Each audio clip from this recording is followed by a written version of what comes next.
boyfriend. And I faith in God Almighty is absolute. Bola Ahmed Tinubu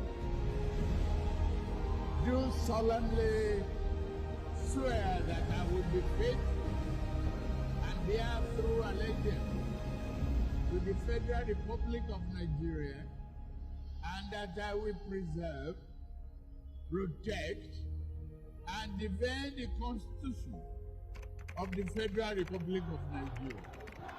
So help me God.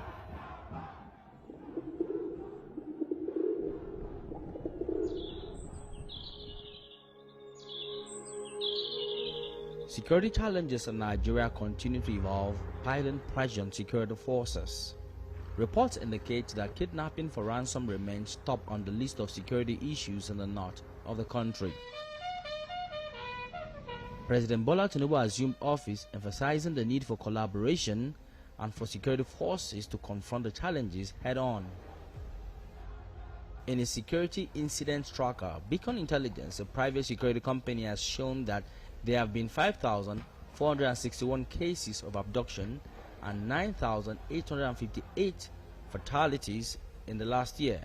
We have so far released over a thousand of such victims without noise. Security forces rescued Faith Audu hours after she was kidnapped in Abuja. Hafsat Ibrahim and other kidnapped students of the Federal University Gusau in Zamfara State regained freedom after more than 6 months. I feel highly honored on this wonderful opportunity given to me to thank the Almighty Allah and thank the National Security Advisor and the government at large.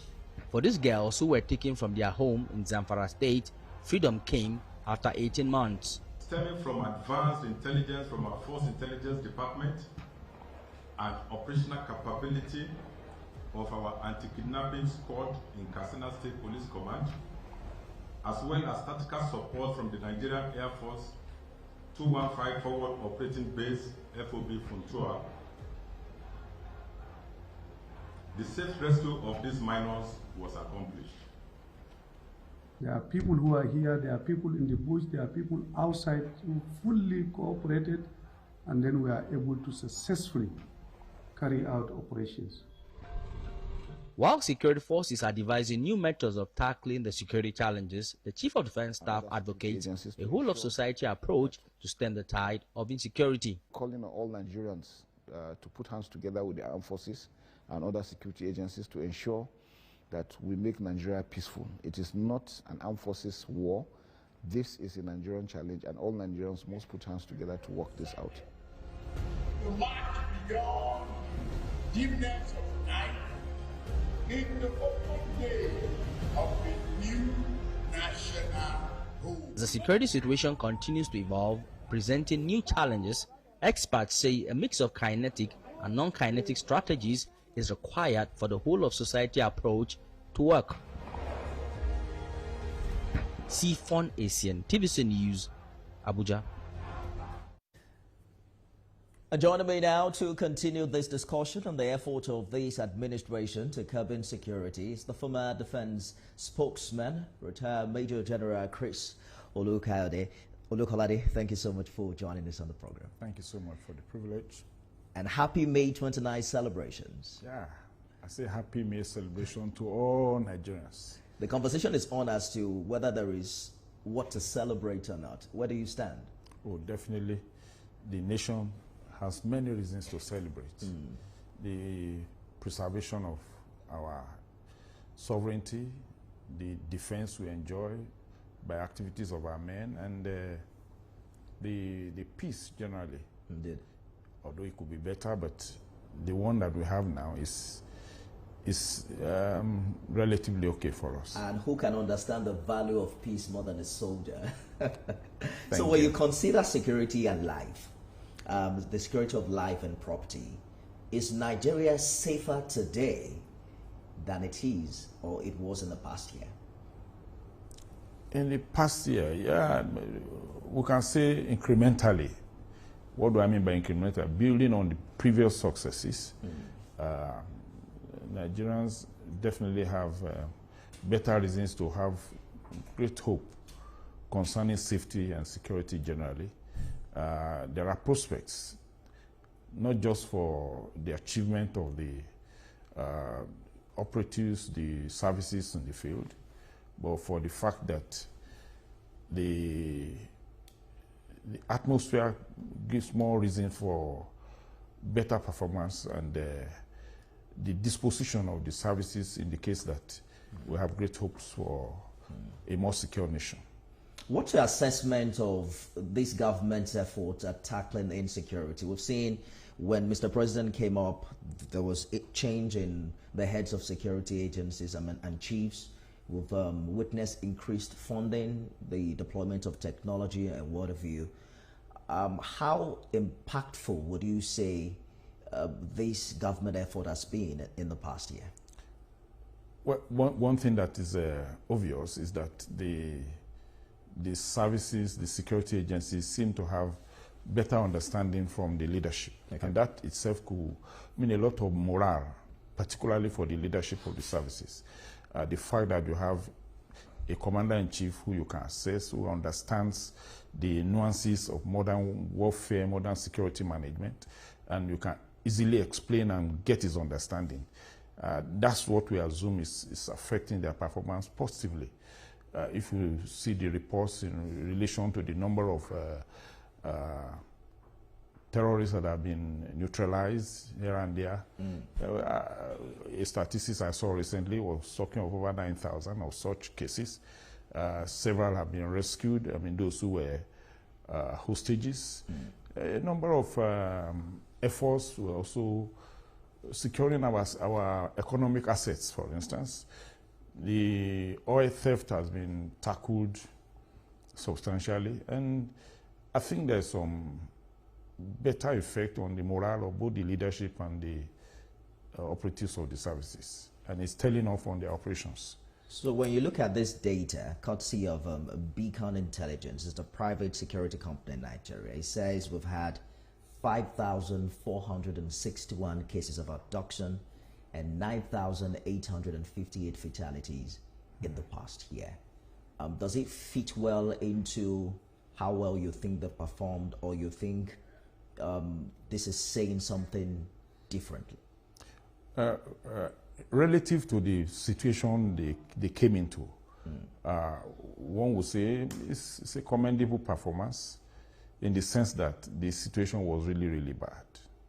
And to reverse it to the extent that we have now indicates a lot of effort. And it's good that we appreciate those efforts. Otherwise, we underrate the level of effort that has gone into securing the nation this month. Yes, those statistics look very damning, but with the privilege of interaction and understanding of the challenges of managing a bad situation, I think the armed forces and the nation has performed relatively well. And like I said earlier, a lot of prospects for improved performance. Banditry, abduction, and kidnapping possibly rank highest in the security challenges this administration is faced with. And Mr. President has said there's no ransom payment. What's your take on that? Because at some point, it was a big issue even here at the federal capital. Yeah, starting from the issue of ransom payment. It's a good policy, I mean, as a way of policy. We wish that we'll get to a point that we don't even have such challenges at all. For the fact that much as the system has declared no ransom payment, most people in town have found it that anyone who is kidnapped is at the mercy of how far his family can go. And many times this is what prompts them to break this rule of no ransom. Because they need more assurance that something is being done to recover their kings who are in captivity. So for that reason, we think the more successes we have in the field, the more courage people will have in that policy. And I think that's the next desire now to have the level of impact in the field that can make people have confidence that yes, with or without paying ransom, they will still have their people back. As we speak right now, what's that confidence level, in your opinion?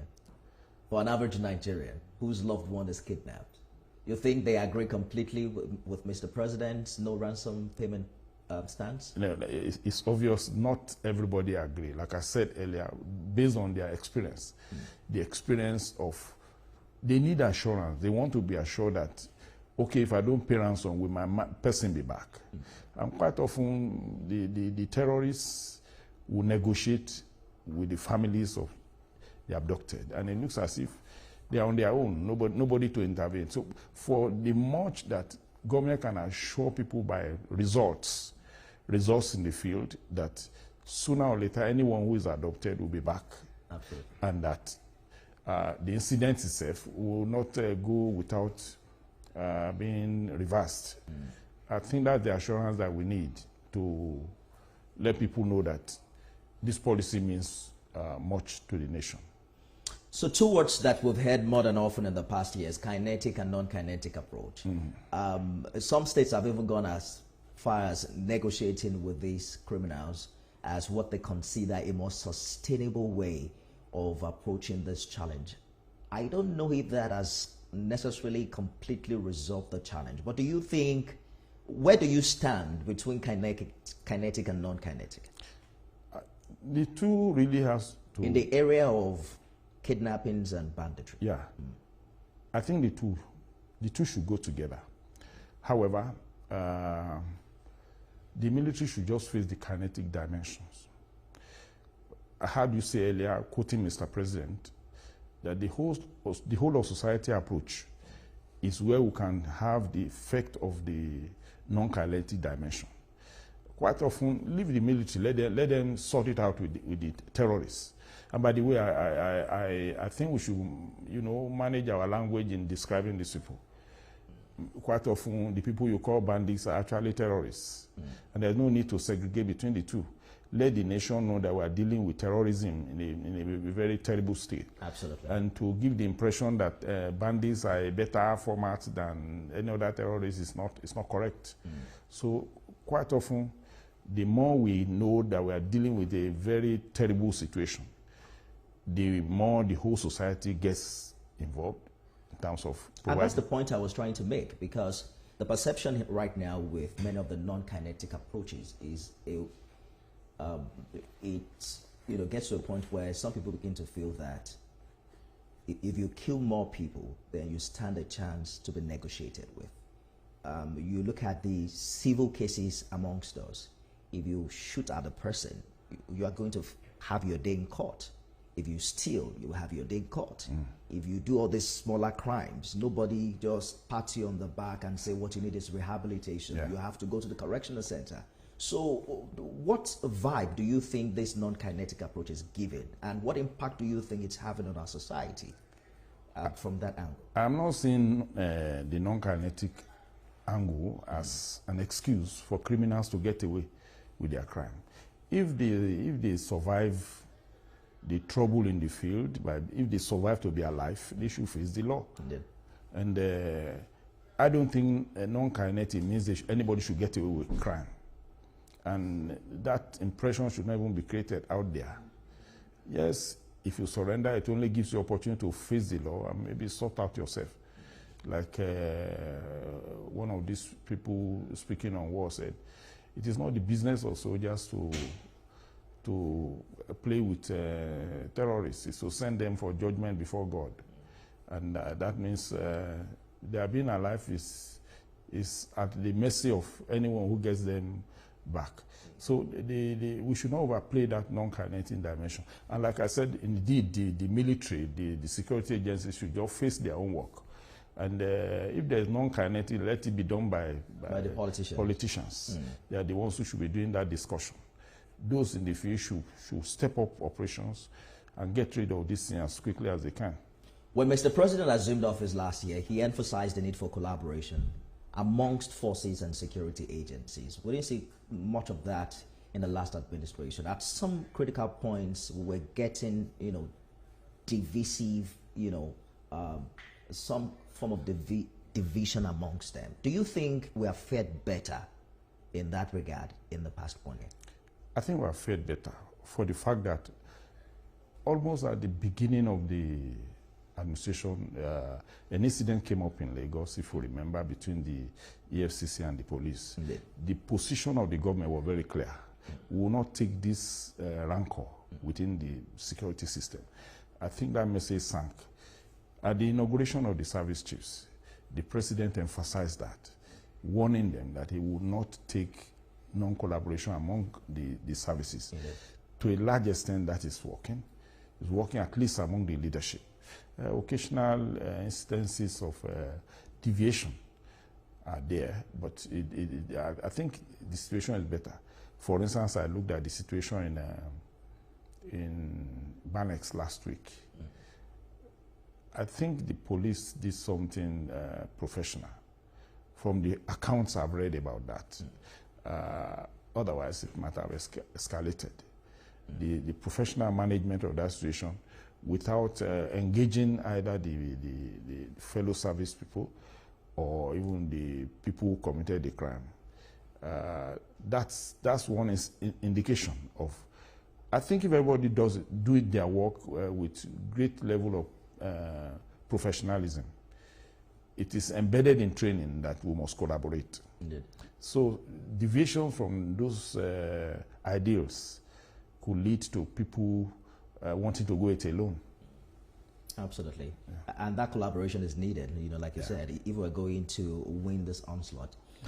So let's talk about, we've been spending a lot on security when you look at the budget appropriation over the years, and modernizing, equipping armed forces has been given premium under this administration. Does more money necessarily translate into better security? And I want you to answer that based on what has happened in the past 1 year. I think that's a very good question. Does more money indicate better security? Everybody will agree that security is costly. Indeed. If you look at what is involved in managing both the routine and the special operations, you definitely cannot downplay the importance of money into the system. For instance, by the time you move an aircraft on a patrol between one point and the other, I did this analysis in an interview previously. That was years ago, and I said, for instance, to move an aircraft from one spot to the other, even if it's just a short distance, you're not talking of anything less. The fuel alone is nothing less than hundreds of thousands of naira, and I imagine what it is now. So all those ones involve costs, which may not be visible. And some of these ones are expendables. The fuel they burn in the field. Of course, it is said that soldiers fight on their stomach, and all of these definitely involve costs. So we can, on that basis, we can't rule out the fact that more money gives guarantee for better security, but more of training rather, and a lot of expenditure should go both into training, equipping, and the welfare of the men. By the time you put all of this together, definitely it means more money. And all we just need is to have the understanding and the leadership that can channel this money in the right place. It's one thing to get more equipment and technology. Yeah. You also have to encourage the men who will use them. Who will use them. Because that motivation is key. Who will even manage them. I mean, manage both the application in terms of the training, the morale of the men. So you definitely cannot rule out the place of money, but not without management. I think one of the body language people must be getting from this administration is the fact that you will account somehow. Indeed. And that consciousness needs to go into the system. Yes, someday you will account, and that means don't be wasteful. Yeah. Because we're going to ask you in a matter of time how you spend how you spend the money. Over the years, we have covered stories of the Nigerian military reaching out to their host communities. And personally, I think it's a laudable idea, to familiarize themselves and let them know that there's a human face behind the business of security. But we've seen that civil-military relation also deteriorate in the past year when you consider what happened in Delta State resulting in the death of some servicemen. You talked about what happened in Banix Plaza. You seem to think that was well handled and what have you. But what do you think can be done to improve on this? Because why would anybody attack a man in uniform? I mean, that means that the relationship has really broken down and perhaps we're not paying attention to it. Yeah, it could be part of the wrong values in the system that would make people want to engage people who work for the state. And if we are to refer to the case of Okwama, for instance, I have illustrated, I think in this station or somewhere, that most of what gave reason for that was ritualist tendencies. It was the brutality meted to those soldiers was not a matter of vengeance or whatever. There was more to it. There's cultism, there is ritualism, there is the belief that you can get away with anything. And that those are indications of terrible values in society. And the earlier we collectively resist it, the better. And I think the people in Okwama who got into that should never get away with that tendency. And whatever the state will do to reverse it will be a good message to those who have bastardized our values that far. And I think that those are the things affecting, that has its own bad effect on civil-military relations. Yeah, civil-military relations is part of the virtues and values of military operations. And the Nigerian military, to the best of my knowledge, have emphasized that much lately. And it's even involving some of their resources that is meant for their own welfare is extended to catering for their immediate community. Yes. Not just the community where their bases are put, but bases where they have operations. Of course, that will only be to the limit of the resources they have. The essence is to have a more collaborative relationship with civilians. I don't think the situation was that bad, and I wish it doesn't degenerate. I've always referred to an instance of the idea of the civilian joint task force in Borno. At the beginning of the operations in Borno, the tendency was for the populace to be hailing the terrorists, even when they are attacking soldiers. But the situation got reversed to the point that the civilians formed a civilian joint task force whose main purpose was to support the military in the field. I think that was a good reversal, or a great contrast of what, how far the military has gone to win the hearts and minds of the people. I know that a lot is being done in terms of investing. Do you think there are other stakeholders? Because you've talked about what the military is doing. Yeah. We've seen a lot of, taking care of the welfare, even though they still need to do more in the area of professionalism and how the men actually interact with the community. But are there other critical stakeholders who perhaps may have a role to play in this? Consider education. What does the average Nigerian knows about the work of the Nigerian military, and how much patriotism, what can we do more to fuel that patriotism that can support them? Well, quite often is by I'll begin with the news channel. The messages you sent out about the military creates some perception in public about what the military is about. If we let the people know that this work is essentially sacrificial, and anyone who sacrifices for us should have some appreciation. The military is doing a lot to civilianize its relationship, realizing that it needs that to win the hearts and minds of people. I think the public should reciprocate in the sense that mere courtesies, mere acknowledgement at every opportunity. You see the American society, for instance, let me refer to that. The degree of honor and acknowledgement and respect given to the military and service people is encouraging. You enter an aircraft, for instance, you know the level of courtesy you'll be accorded. You'll be recognized no matter your rank.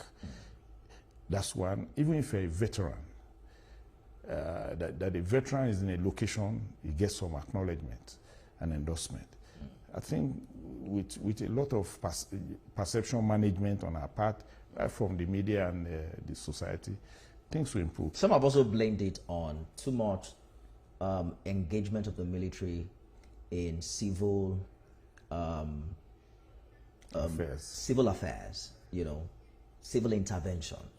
In America, where you talked about, you don't see, you know, soldiers defend the sovereignty, the territorial sovereignty of a nation, and then to bring them into civil affairs, it's not often, but we see that more than often here. Yeah, do you think there's something you don't blame it all? You don't blame it all on the military. You know why? Most people complain when they are victims. Others encourage it. We know people who can say, this matter can only be solved if we get soldiers into it. If they help us to, that is if they are the ones that are the receiving end. But when it is otherwise, when they are the ones that are victims, they complain. I wish that the society will stop getting the military into land issues, stop calling soldiers to come and help you resolve land issues, to come and help you fight your neighbor. But can the military decide not to also intervene in matters like that?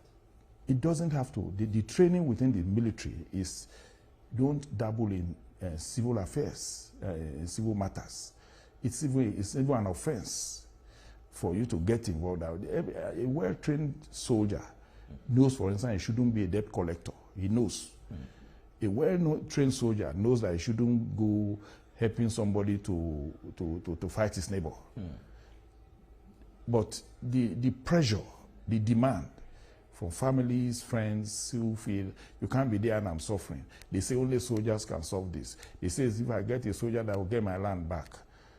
All those kind of tendencies also compound. Well, my concern is that the reason why they would make that request is because it is possible to engage their services. You can't ask for something that is practically impossible by function of the structures and systems around. Yeah. They believe so, but if I was talking of a well-trained soldier, no matter the pressure, he will not submit to that. He knows that he has limitations, that the uniform is not all in all, and there are places he shouldn't dabble into at the risk of his career. You know, so the tendency is both ways.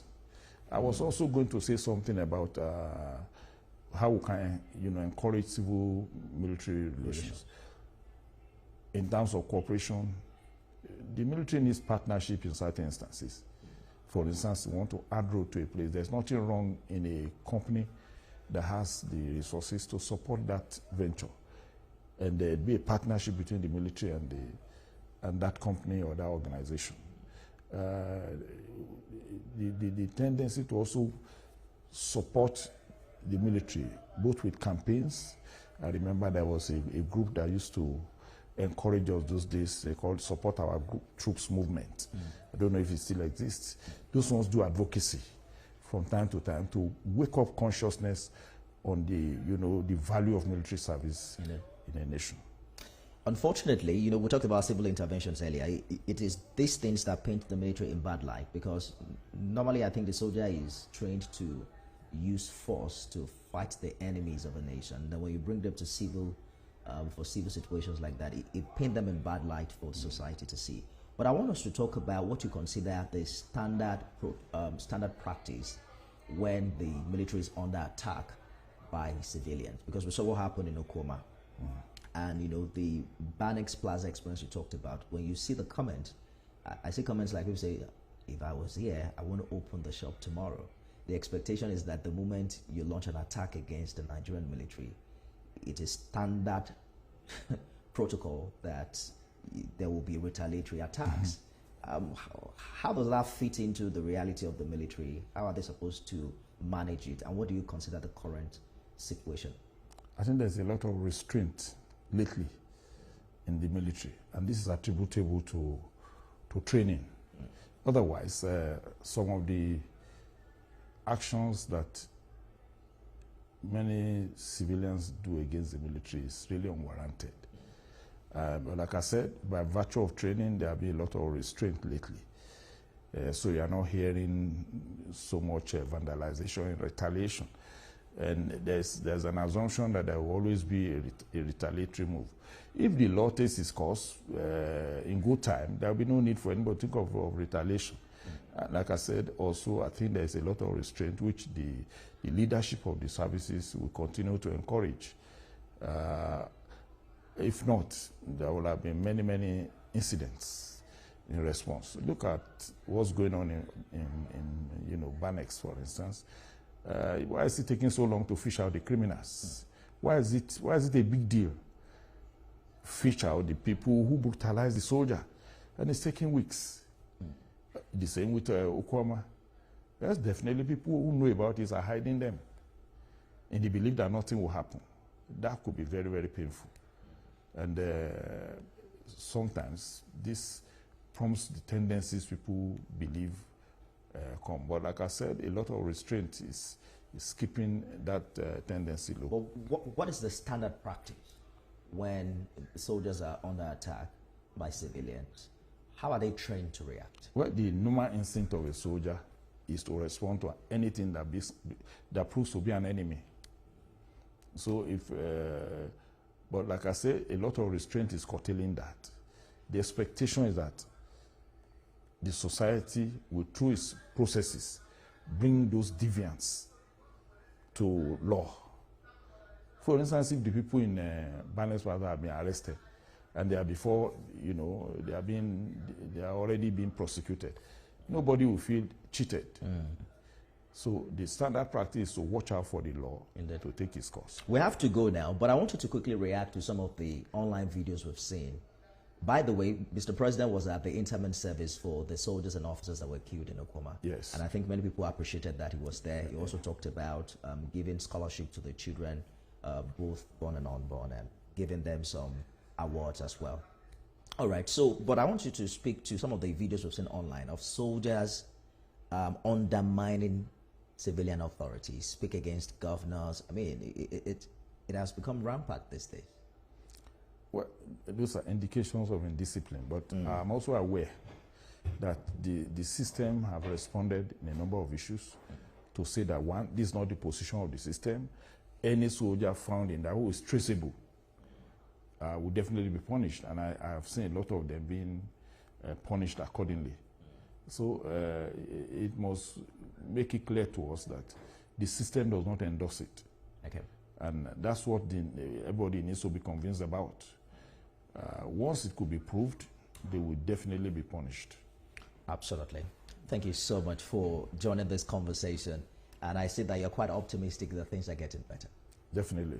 Definitely. Retired Major General of the Nigerian Army, former Director of Defense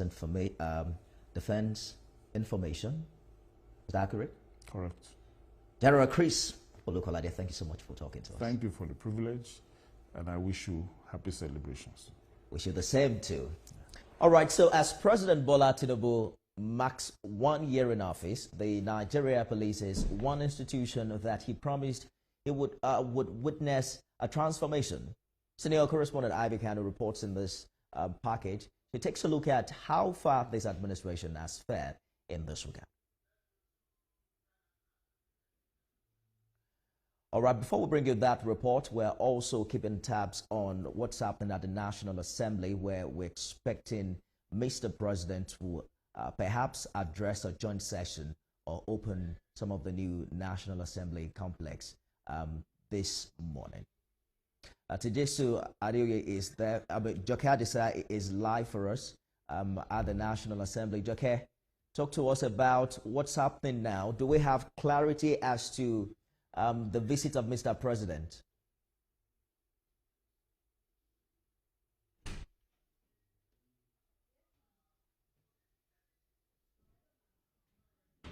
We'll get back to our correspondent at the National Assembly. Let's bring you our special package on the Tinubu administration's performance in the police reform sector. Stay with us.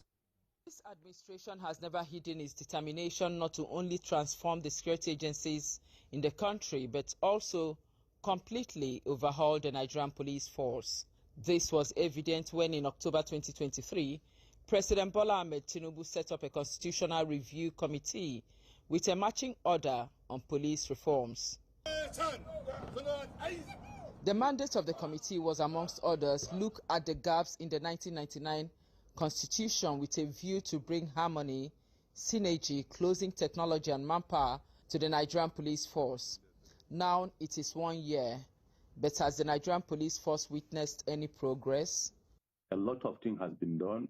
The president has come up with a robust approach, retraining, upgrading the capacity of the police.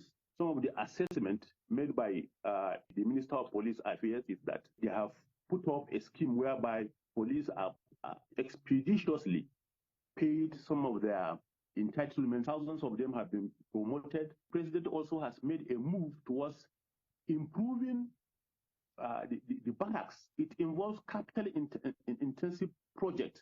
Well, looking at last 1 year, I don't think so.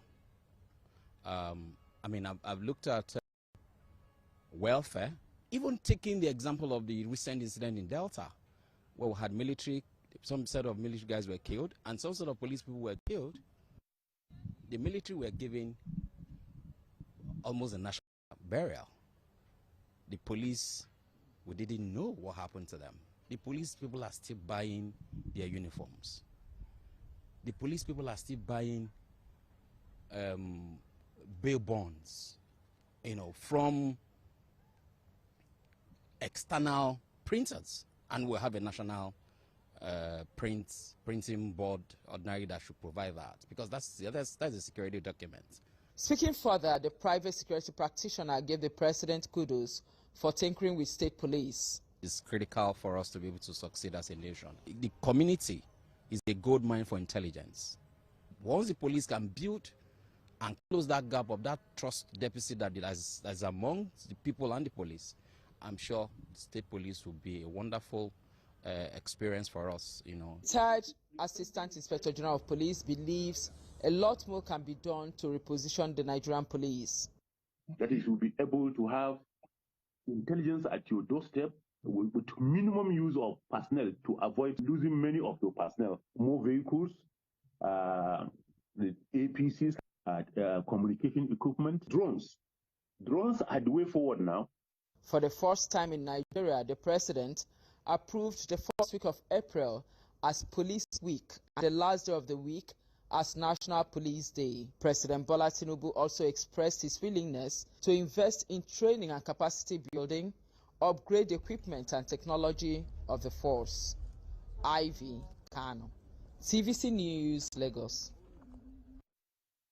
Joke Adisa joins me live at the National Assembly, where we're monitoring development as regards the joint sitting of the 10th Assembly, and where we're also expecting Mr. President's arrival. Joke, do you have clarity as to the President's visit to the National Assembly?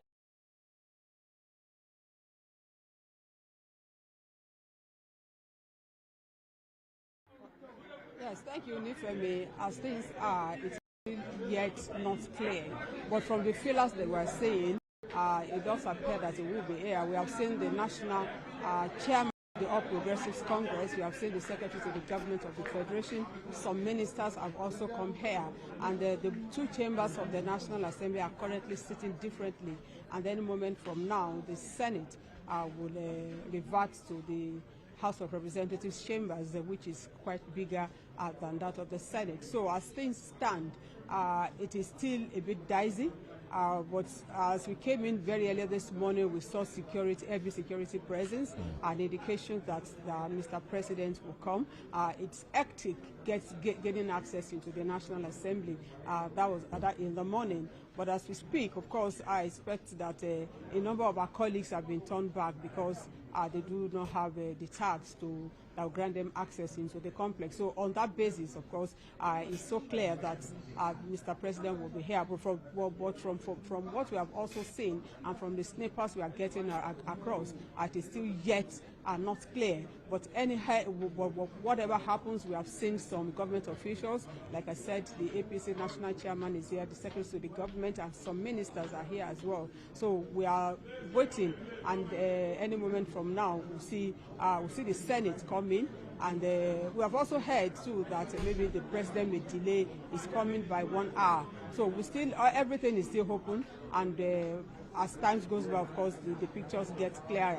and they will be able to know where we are. But whatever it is, the National Assembly is sure going ahead with its commemoration of the 25th anniversary of the Nigeria's return to democracy, and of course that is certainly a big event to celebrate. Looking at how far Nigeria has been, how we got here, and what Nigeria has gone through in the past years with military rule and all that. So it is indeed a big event. But any moment from now, we've seen the House of Reps here seats. They've been able to take 1 or 2 motions on insecurity, and so that is keeping them busy pending the arrival of the senators, of course, which will kickstart today's event. Well, it looks like it's not going to start as early as initially published. There are early signs that Mr. President might be at the National Assembly today to officially open the new National Assembly complex. We also got report of perhaps a statement talking about state of the nation. We're going to get more clarity in the coming hours. Dr. decides live for us at the National Assembly complex in Abuja. Let's get back to the studio where I have the Minister of State for Agriculture and Food Security, Aliyu Sabi Abdullahi. Honorable Minister, thank you for joining us. Thank you very much. Interestingly, you were at the Senate, and we're talking about the possibility of having Mr. President come in for the first time, not presenting a budget. How do you see this?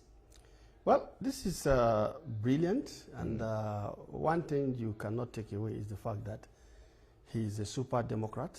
President Bola Ahmed Tinubu is a super Democrat, and of course he wants to create innovative ways of governance, and the relationship between the various arms of government is critical to the success of government. And I think with a chief of staff who was Speaker of the House of Representatives, the People's House, I think you should expect that certain things that have been said in the past will come to play, as in this case. And it's a very positive and sweet realization of the fact that democracy is what we need to deepen. Indeed. And doing this is a way of deepening that democracy. And to say that celebrating my 1 year in office and also having a handshake with the National Assembly, and at any rate, he was a senator. Absolutely. The vice president is. We were just talking about the that. First lady is. That you as the SGF is. I mean, it's an amazing combination that we have. Absolutely. And perhaps it also would mean that this administration might likely not have issues with the 10th National Assembly. Well, are you optimistic about that? Yes, I'm optimistic that we shouldn't have issues, but let's not get it wrong. The National Assembly will still do their work, and the executive will still do their work. You know what I'm talking about? But what I'm looking at is that the rules of engagement are better understood by the players on both sides. On both sides. And that is what is going to make it seamless. Yes. Indeed. And I think that is the wealth of experience. The SGF is a senator, the First Lady, Mr. President, his vice, and substantial numbers of, and the Chief of Staff was a presiding officer. So I think when you look at all of these, and of course the Deputy Chief of Staff to Mr. President, who is in the office of the Vice President, my friend Senator Hadija, is also a senator. So I think the combination of legislative experience that this government is having will be a key game changer. All right, we're looking forward to it. Relationship. We're also counting on it, yeah. Such that it doesn't now become a narrative of, an organ becoming a rubber stamp, whatever the conversation. No, well, like I said, that is why I was trying to tease the facts, because one thing is certain: when we understand what needs to be done and we act in that manner, then you will see problem. It doesn't mean they are rubber stamps. It's just that the executive is doing the right thing. And when you do the right thing and you take it to chamber, okay, are they suddenly going to say, okay, because they just want to have crisis, then they will say, no, this is not right. Indeed. And I think that is just the point that people should take note of. Absolutely. Yeah. So time will tell whether or not Mr. President will address the joint session of the National Assembly today, or he will just be there to open up the new complex. Let's turn our attention to your ministry. The Minister of Agriculture and Food Security, Abubakar Kyari, recently was quoted to have said that this administration has injected 309 billion naira through wheat production. That's a huge amount of money, and it made headlines everywhere. And then people are like, so why is there still hunger in the land? Why is food so expensive? Maybe we should begin from there. All right. You know, when you say inject, people misunderstood what was said. And the minister never said we injected. No, he was quoted out of context. What he was presenting is that the Federal Ministry of Agriculture and Food Security, in line with President Bola Ahmed Tinubu's charge for the renewed, hope agenda for food security, we started the dry season farming last year. The dry season farming was 2023-2024 season. Last year, November, we were in Jigawa State to launch that particular program. Now, overall, we had 118,000 hectares that were farmed for wheat. And the grains that came out of that production was what he was saying. The output of that effort was estimated to be worth 309 billion. Okay. It's not raw 309 billion that was put. No. The output of our effort is worth 309 billion. So where are all these wheats?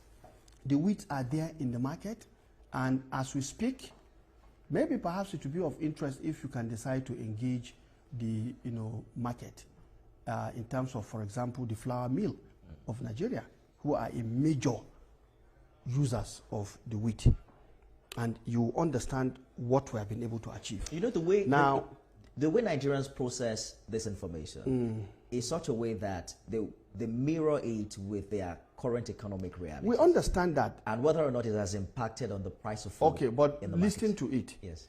You don't eat raw wheat, do you? You process it into flour, isn't it? And then many products are made out of it. But what is important is that before now, what was our volume of production? It was below 120,000 tons.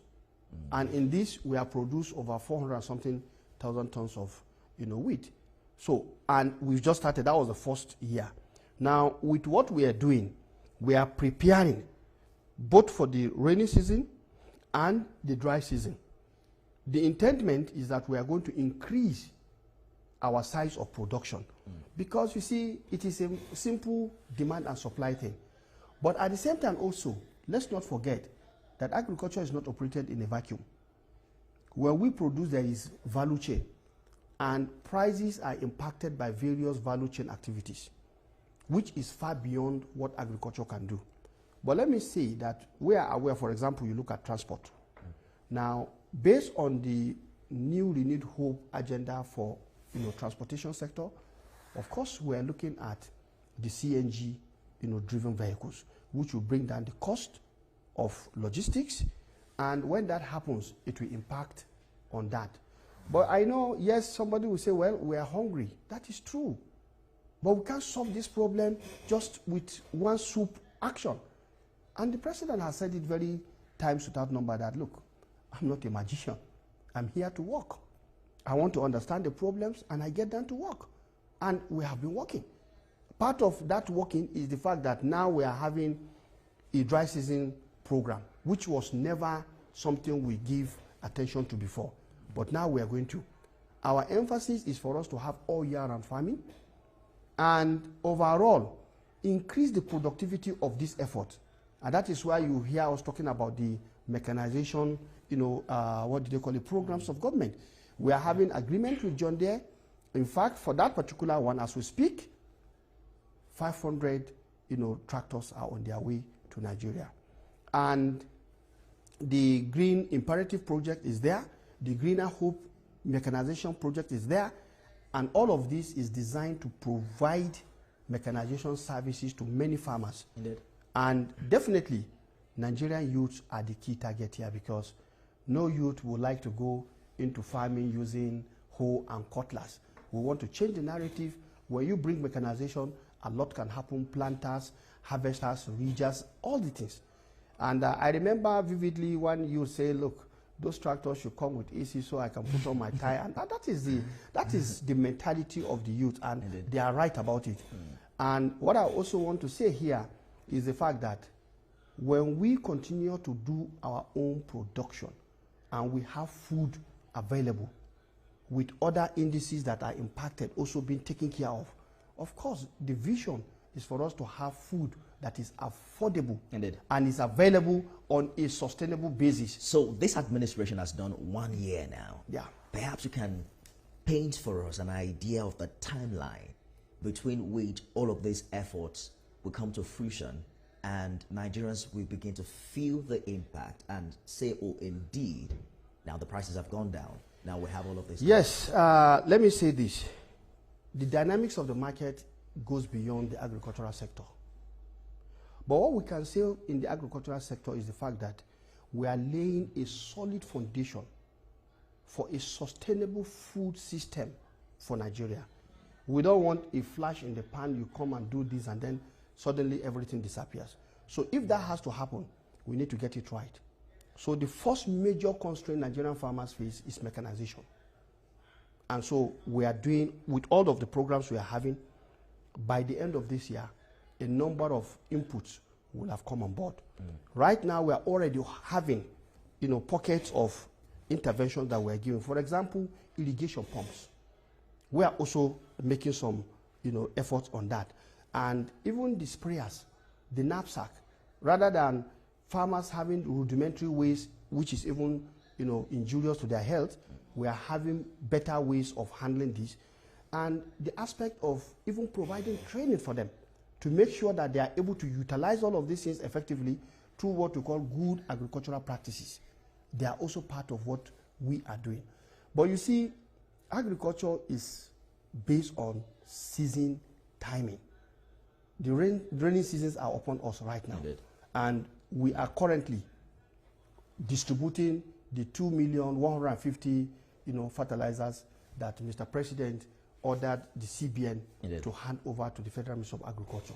That is ongoing as we speak, so that we are able to timelessly meet the expectations of Nigerian farmers who will be able to apply it for this season's farming. How well do you think we're doing in keeping abreast with, the latest innovation in agriculture? Because when you talk about seasons, there's now hydroponic farming. Yeah. There is, you can farm in the air, inside water. Yes, absolutely. And there's need for us to do this in large scale. This is in our program. Greenhouses, hydroponic solutions are in our program this year.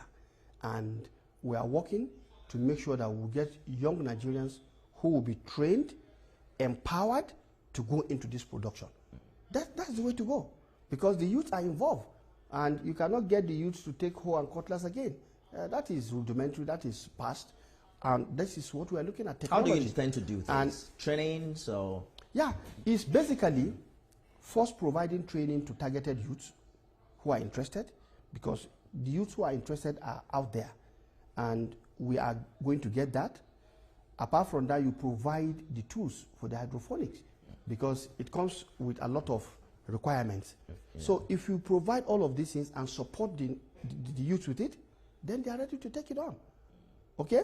The issue of greenhouse, to make sure that at the end of the day, you are able to have all year round production.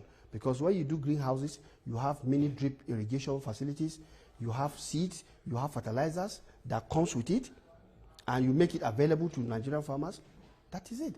For example, also, with the Office of the First Lady, we have a budget line this year that we're going to collaborate with her, because you can see she's making effort to see if you can have, garden in a home. Indeed. And to encourage young school, clubs where they are focusing on agricultural production. So for me, what I would like to say is that is a bouquet of activities, all synergized to complement one another on a sustainable basis. When you talk about technology, you are talking about seeds, for example. This year, we have 23 varieties of seeds of various types, cutting across crops, maize, such as crops, maize, and I think cowpeas. So that at the end of the day, you are having high improved varieties that are, short duration. Indeed. And when we talk about short duration, we are talking about maybe because of the climate change, instead of 3 months or 4 months, you are having 2 months or even less. This is the target. So I think I agree with you. The issue of hydroponic, for example, is a new additive, what they call vertical farming. And the youths are ready to take this on because Absolutely. it is something that comes with technology, and it is something that is driven because you are doing it under controlled environments. Absolutely. Okay? So Absolutely. I believe based on all of what we are doing, the results will begin to show themselves as the harvest seasons come on board. Just like we have reported that of the wheat, that of rice is oncoming, that of maize is there, because if you look at maize, for example, you need maize for the poultry industry. That's a major challenge, and we are trying to solve that also, so that the poultry industry will have enough feed to be able to... Hold that thought, Honorable Minister. We're going to go on a short break, and when we return, we're going to continue this conversation and also look into some critical matters that have been raised with the Ministry of Agriculture in the past 1 year. Stay with us, everyone, as we continue to probe the Tinubu administration in its first year in office. Let me ask the question of what does this say to you as to the seriousness of these threats? Once I have not done anything to contravene the provision of the law in this country, you cannot say you are better than me. The law is clear as to what happens when you conclude your 35th year in service. My name is Yori Folari. We'll see you tomorrow, God willing. Bye-bye for now.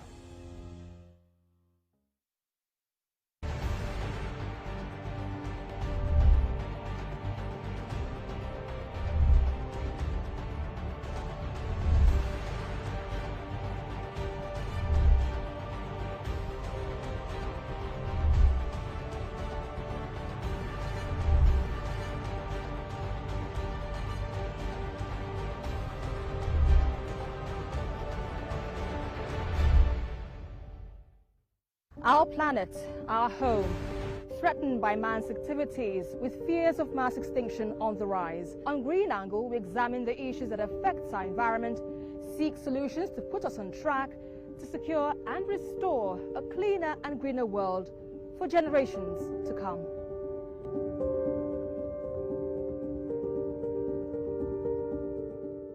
Our planet. Thanks for staying with us, everyone. You're watching our special coverage of the May 29 celebrations. Our attention right now is turned to the Ministry of Agriculture and Food Security. But let's take you to Rivers State, where we're also monitoring development in that part of the country on May 29. Correspondent Uche Okoro joins me now. Uche, what's happening there? Right now, I am at the Obi-Wale International Conference Center, where we expect the governor of Rivers State to present his scorecard. As you can see behind me, that banner says the scorecard, an account of stewardship in 1 year of administration of Sir Siminalayi Fubara, executive governor of Rivers State. So right now we expect any moment now we expect this event to kick off from the schedule. It was fixed for 10 a.m. Our dignitaries have already begun to arrive. The Speaker of the State Assembly have arrived. Members of the State Executive Council have arrived. And the host of traditional rulers have also arrived. And a number of dignitaries have arrived here at the Obi-Wale International Conference Center in Port Harcourt. So any moment from now, this event will kick off. The governor is expected to give an account of his stewardship to the people of Rivers State in the last 1 year, in the last and first 1 year of his administration here in the city. So that's what we're expecting to happen in the state any moment now. Very, very clear about their stance on how the Fubara administration has fared, irrespective of the challenge he has back at home politically. Speak to us about the highlight of this account in the past year. What exactly do you think he's done specially and differently this time? What is headlining this document that Mr. Governor is sharing with the people?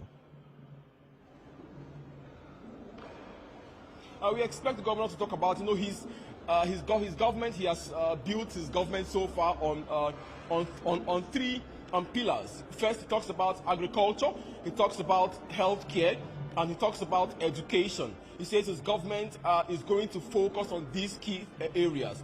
Of course, you know, infrastructure development is something that is ongoing. Every administration tries to leave a mark in the area of infrastructure, as has been seen in the last few days, where the governor has gone around flagging off and inaugurating various projects.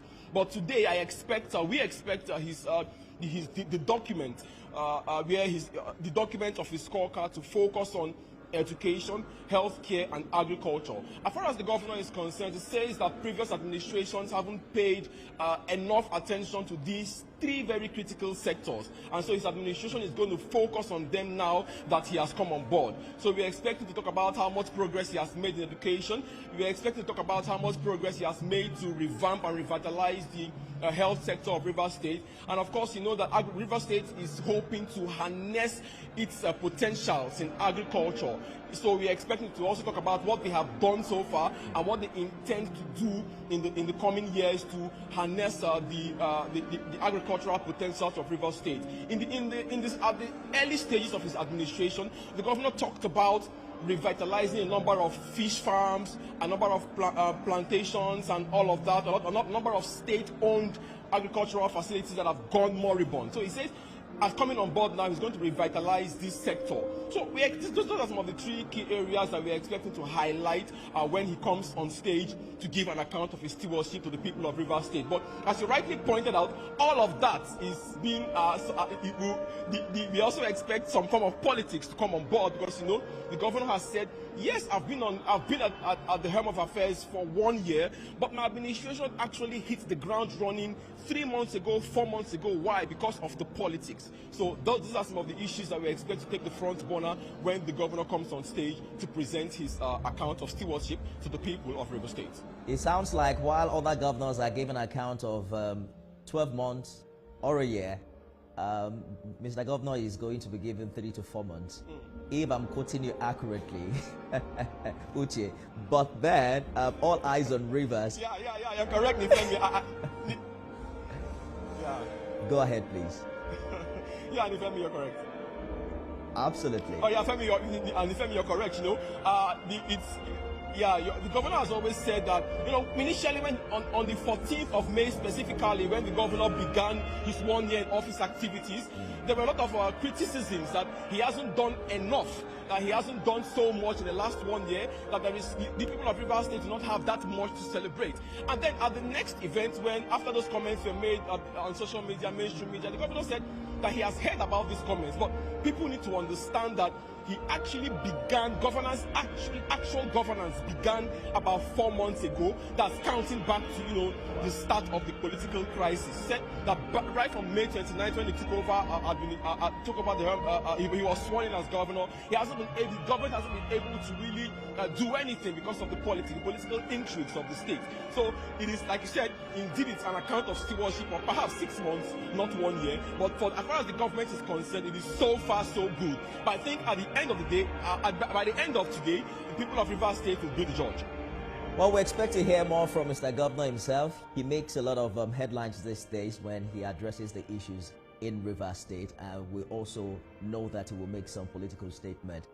Correspondent Uche Okoro live for us in Port Harcourt. We'll be back with you for more updates in the coming hours. The Minister of Agriculture and Food Security, Abubakar Kyari, says about 309 billion naira was injected into the Nigerian economy through harvest in the last 1 year as a way of ensuring food security by President Bola Tinubu's administration. We're getting some clarity as to that and what that really means. The minister explained that over the last 1 year, President Tinubu's agenda on food security has been on course, with programs on food production sustained to impact positively on Nigerians. He also added that the ministry is focused on ramping up massive production of staple crops using technology and mechanization to achieve this goal. Agricultural transformation, enhancing productivity, as well as ensuring that farmers have the necessary support to thrive, is also some of the goals to ensure food security and drive down food inflation by this administration. I'm joining the studio, Minister of State for Agriculture and Food Security, Aliyu Sabi Abdullahi. Thank you for staying the course on the program. I'm so excited you're here. I want you to quickly touch on, you know, how the role the ministry has played in the past months as regards palliatives? Because I recall at some point when, you know, the news came out that lawmakers had been given a certain amount of money to give to their constituency. The ministry was mentioned quite a lot. Did the Ministry of Agriculture play any significant role in this regard? Let us clear the air right now so that Nigerians can understand what really happened. You see, what happened is this. The strategic reserve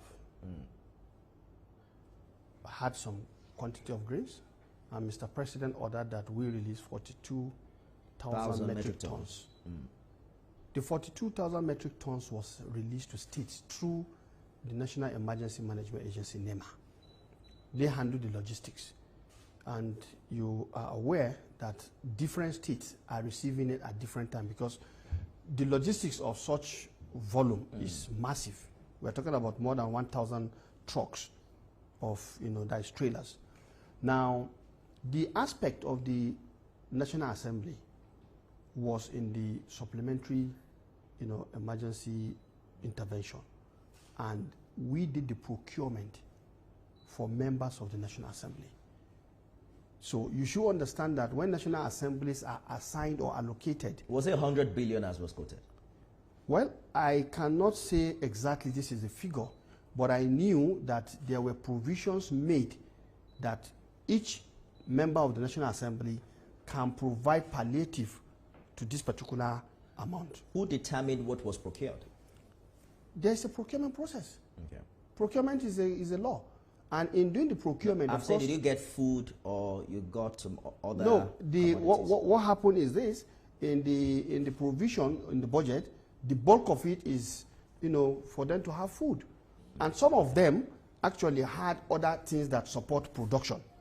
So it's not just the aspect of the palliatives also. Some of them were interested in items that they would give to their farmers so that the farmers can go into production. They could determine what they wanted for the people. Yes, because they are representative of the people. But overall, what needs to be understood is that it's not money that was given. It was projects. So you and procured within for all that of context, them. the procurement for most of these grains, the ones that were included in our own ministry, we handled. Okay. And it is actually done based on the Procurement Act. So the Ministry of Agriculture did procure these commodities for all the lawmakers? I can't say for all. Okay. Like I said, some included it in the ministry, because there are other entities that are also capable of doing so. But the ones that are with us, we handled it. And of course, there is due diligence that you must do in the course of executing any procurement, service. So after procuring, you just hand it over to... They are the representatives of the people. And many of them, as you can see in the media space, many of them have been conducting their own exercise to provide the support to the citizens that they represent. We understand that the ministry also procured and distributed to all states and FCT 58,500 metric tons of milled rice. Milled rice, yes. To dampen the escalating prices. Escalating price, yeah. Did that work, practically? Well, you see, you cannot really sit down and say it did not work. Because if you had not done that, well, I said it did work. It worked. All right. Because it stabilized the price to an extent. It's a matter of market dynamics. It's a matter of supply and demand. And I know for a fact that at that particular period, first people even said it wasn't available. And I want you to know we did not go to market to do the procurement. It was strategic procurement using the association of millers. So the millers associations are the ones that did the, what did they call it, crowdsourcing from their members and made it available, and it was distributed. Now, I want you to understand that this is a continuous issue because food is a daily thing. And one challenge will come, another one will exit. As we solve this, another one will come up. So we are aware of that. And that explains why, as a ministry, we are looking at what we call food system transformation, so that you introduce the element of sustainability so that year on, you are able to guarantee that there is food and you can modulate even the price. So all the 58 metric tons of rice are out to the states? They've all been distributed to various states. Can you recall what the figure was before and after? I'm talking about the prices in the market. Well, I don't have that figure here. Okay. But one thing I can say for sure is that don't forget the market is dynamic. You solve a problem today. If the dynamic changes, even external to you, it is going to impact on that. And what drove all of this, shock? It was the Russian-Ukraine war, which is still ongoing. And so in terms of global demand and supply, this has been affected, and all countries are dealing with it at various levels of distortions. But for us in Nigeria, we are aware and we are making effort because we have a variety of food staples. So it's not just the rice issue we are staying on. And that explains why in our programming, we are focusing on all the major staples, including the roots and tubers.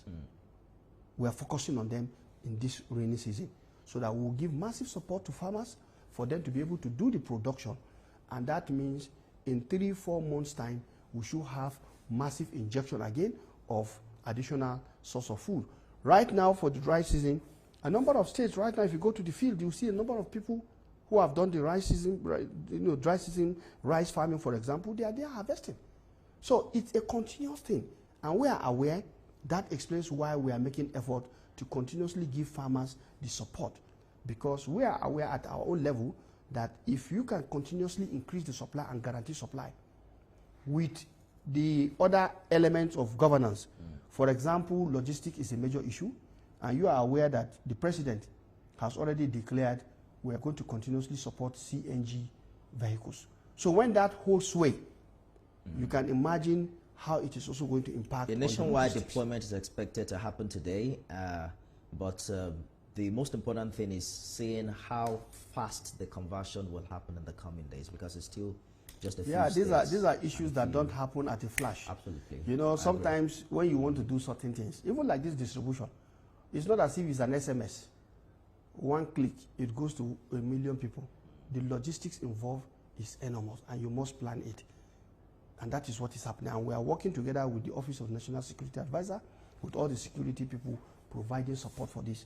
And that explains why it's not something you should just, because you remember what happened when some hoodlums were attacking vehicles carrying goods. We don't have to encourage that. So I think it was in Niger where the state government even restricted rice from going out of the state. No, it wasn't. I don't think that was the issue. No. I'm saying at some point, a particular state government restricted the exportation, if I can put it that way, of rice in a particular commodity, in a particular quantity, to step out of the state so that there will be enough distribution. That is it. It's a matter of demand and supply. But the other feelers we're getting right now is that smallholder farmers in rural areas still suffer because of a large chunk of funds budgeted to help them not get into them. What are you doing about this? Very good. Before we came on board, there were many programs that were touted to have dished out billions and billions and billions. That distortion created a collection of fake farmers and portfolio farmers. So when we came on board and we declared some of these programs, many people thought that it's going to be business as usual. We said, no, sorry, this is business unusual. And I will tell you, in the programming, the National Agricultural Growth Scheme Agro Pocket we did was done based on electronic. That also is what we have started, but it's not going to solve the problem totally. What will solve the problem is for us to now have a physical knowledge of where the farms are located. And technology is going to help us to do this. And just last week, the National Bureau of Statistics, we had a collaboration that was done, and they came to give us the output. They are able to show us how they are capable of tracing where these farms are. So we are aware now there is technology for us to be able to know where our farms are, and we are working this year to see how we can bring that on board to cure this issue of fake farmers and the portfolio farmers I have mentioned. You will see there are people who are farmers but they don't have farms because they rent farms. You understand? So all of these things will become clear if we are able to execute this program. Now, let me say this. We can't solve all the problems we met just by one event or within 1 year. But what I can say is that in line with the vision and the character of President Bola Ahmed Tinubu in laying solid, sustainable foundation for his interventions, we in the Federal Ministry of Agriculture and Food Security are following suit by saying, let's get the basics right. And that is what we are doing. So that when we do that, subsequent years, we will know exactly the type of farmers we are dealing with, the type of farms we are dealing with, their location, what they have, and what they do. And another example is, if you are planting on soil. Even if it is the hydroponics, which we have mentioned before, it has to be soil. Indeed. So that soil has to be, in the case of hydroponics, you have a particular platform. Indeed. Where you add all of this. I'm told we have to go now. So if you can, in a minute or two, keep us abreast with what's happening with recapitalizing Bank of Agriculture and the Nigerian Agriculture Insurance Corporation for farmers to be able to, access credit and what have you. And also, there are concerns about the need to strengthen institutions like the NADF, for instance, research institutes, colleges of agriculture. Yeah. What is the plan, and where are you in that plan? All right, thank you very much. As it is for the Bank of Agriculture and NIC, the National Economic Council, under the Vice President, Senator Kashim Shettima, Indeed. Had actually taken up that challenge. And they've done some work, which is still work in progress. But the whole idea is to strengthen the institution so that they'll be able to provide that service. In the case of strengthening institutions, the NADF just came on board, so they are new.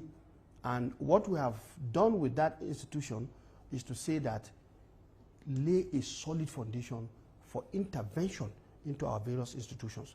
And they are also working on that to make sure that our research institutes are going to be able to function based on modern technology and based on what? Innovations that are all about, especially digital technology, for example. So we are working along that line. And our intention here is to strengthen the research institute so that they'll be able to provide all the required technologies. Right now, this year, all the research institutes are being charged to provide the necessary breeder and foundation seed for their mandate crops. Because we've released 23 varieties, there have been many other varieties that have been released, but these have to be made available to farmers. Indeed. And the only way you can make them available is to get the early generation, germplasm, that is the breeder seed, which they have used to develop this technology, so that you make it available, get your foundation stage, one, which you can now use to provide the certified seed that goes to farmers. Absolutely. Remember, President Bola Ahmed Tinubu got it right in his manifesto when he said, plant the right seed, feed an entire nation. We've taken notice of that, and we have revived the National Seed Planning Committee, which will plan for all the seed types we require. In the case of tree crops, for example, cocoa, oil palm, all of this, there should be a plan towards making sure the improved cocoa variety, for example, is available to farmers. All right. Senator Abdullahi, we have to go now. I think Nigerians are counting on this process. And I also know that as politicians, that time is ticking.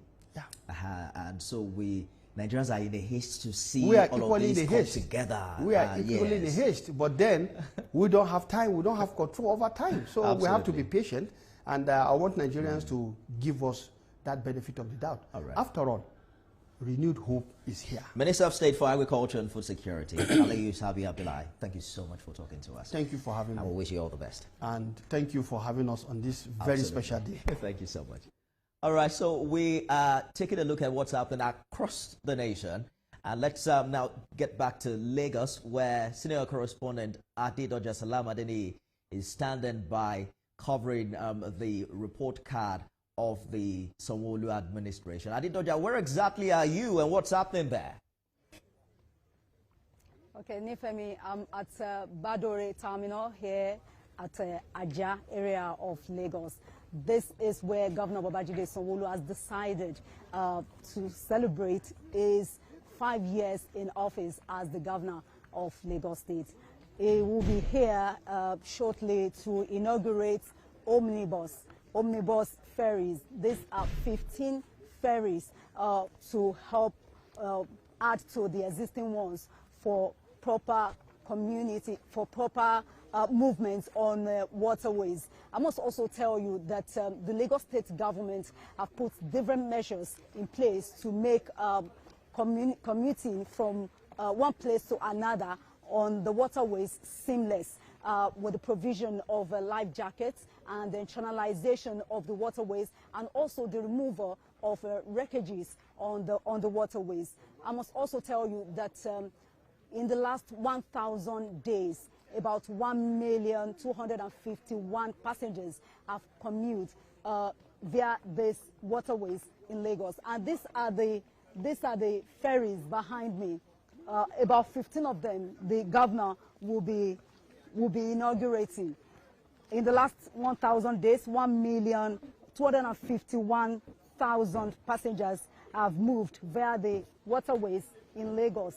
And so proactive measures have been taken to prevent boat mishaps, like a removal of several abandoned wreckages across the ferry in Lagos State. And then this also speaks to water transportation in the state. This is actually meant to decongest the road. The Lagos State government is into multimodal transportation system whereby the roads can be decongested with the use of trains and then the waterways. Remember that recently the state government just inaugurated the red line rail. The blue line is functioning. As we speak, the blue line is commuting about 200,000 passengers daily. And when it is fully operational, when the second phase is done, it will be commuting about 500,000 passengers daily. Then when the red line is also operational, it will be commuting about 1 million passengers daily. All of these, I mean, that means daily, people that will be commuting via the trains will be about 1.5 million passengers daily. All of this is to decongest the road. I must also tell you that the traffic situation in Lagos is as close as the air would breathe. So the need for the state government to make use of other channels for transportation in the state. And that also speaks to the fact that transportation and traffic management is the first on the Babajide Sanwo-Olu's Things Plus agenda. About the last statistics of the Lagos State government during the last administration of Ambode, I was made to understand that 86 migrants enter Lagos on a daily basis. If you calculate that for 24 hours, that means that more than 2,000 migrants really come to Lagos on a daily basis, stretching the infrastructure and also the health infrastructure in the state. So there is need to make proper preparation for all of these people. These are people who don't just come to visit. These are migrants who come to Lagos on a daily basis to stay. So movement is also very, very key. And that is the reason why the Lagos State government is doing this, to decongest the road by having alternative routes where Lagosians can commute seamlessly, whether via trains or via the ferry. Very interesting development in Lagos, Adedoja. You talked about the addition of 15 ferries at the Badore Terminal, Aja, and also how we expect millions of Lagosians to access alternative routes, perhaps to decongest what's happening on the roads. Is the governor expected to be there? Or when is he expected to come? Perhaps you can also walk us through some other highlights of expectations in Lagos today. Okay, so let me just have the program with me. So the inauguration, the governor will be here any moment from now. He's expected to be here. The deputy governor, Obafemi Hamzat, is here already. And so we are expecting the governor. Let me quickly take you through the program of the event. Yeah, the deputy governor is around. The governor of Lagos State, Babajide Sanwo-Olu, is also expected to be here. Then they're going to have a tour of the ferry.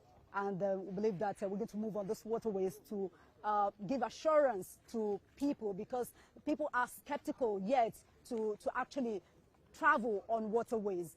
But I believe it's also improving, because the number that we have, as I said, in the last 1,000 days, about 1,251,000 commuters have moved on these waterways. That wasn't the way it used to be before now. People are skeptical, especially the use of life jackets. So they're making it compulsory now for anyone traveling on the waterways to wear life jackets, and that is also very, very key. So there's going to be a tour, and then project description. People will come to talk about this project. These are additional ones. It's not as if they've been doing this for long, but they are adding additional ferries today, 15 of them, and also commissioning of some jetties. We're still going to witness that by the Lagos State government. So basically, that's what, and then some goodwill messages from traditional rulers. I've seen traditional rulers here present to witness this event. What's the security like across Lagos today, especially where you are? You've talked about the fact that this is a continuation of what the Sanwo-Olu administration kick-started earlier. I think this is the 5th year now in this regard. Yes. What is the expectation like, you know, even within the state, with the state government itself in this regard? Are there goals that they have set, you know, for alternative transportation on the waterways? And how well do you think they are meeting that goal? Okay, so talking about alternative transportation and its security, it's about saving lives. For instance, on the trains, there are CCTV cameras, you know, and then there are neighborhood safety corps, and the police would also be on the train to actually look into the security situation in case anybody is trying to be funny on the train or around the train terminals. So these are measures. About 300 CCTV cameras are installed for the Blue Line Rail alone. So, and so also are these ferries. So there are, I'm still about to find out really, but I've been told that they put security measures in place. I want to know whether there are cameras in the ferry. I know that the previous ones do have CCTV cameras there, but with these ones, I've not really, you know, tried to enter there because we are barred from entering at this point. I would have done that immediately I got in here, but they don't even want us to stand here to talk. But I must let to tell them the importance of speaking to our audience to let them know what is going on here. Indeed. So talking about security as well, I've seen security agents in and around. If you don't have any business doing here, you can't be doing. You can't be standing here at all. So I believe security is top-notch. Don't forget that the Lagos State government has also provided security equipment via the Lagos State Security Trust Fund. Thank you. Via the Lagos State Security Trust Fund. And security agents are always happy to be in Lagos because they know that they have a trust fund that take care of them. So talking about the RRS, talking about other security agencies, the Neighborhood Watch, they have been well taken care of. I've heard security agents telling me that when they post them to Lagos, they are very, very happy because the Lagos State government would actually take care of them. Absolutely. Senior correspondent. But that doesn't mean that there shouldn't be any improvement. It's good to have improvement at all times. Adedoja Salam Adeniyi, thank you for the updates there. We'll get back to you subsequently. We have eyes across the country on May 29, and this is the day that Mr. President and the other governors will also be talking to Nigerians about what they've done with the, you know, trust given to them as executives and also presidents and governors in this republic. The first phase of Nigeria's interest-free student loan scheme has commenced. We're also following that very closely. After this break, I'll be joined by the Executive Secretary of the Nigeria Education Loan Fund, as we'll also explore what's happening with NEL Fund and how well it's fared in the past months. Stay with us, everyone. Don't go away.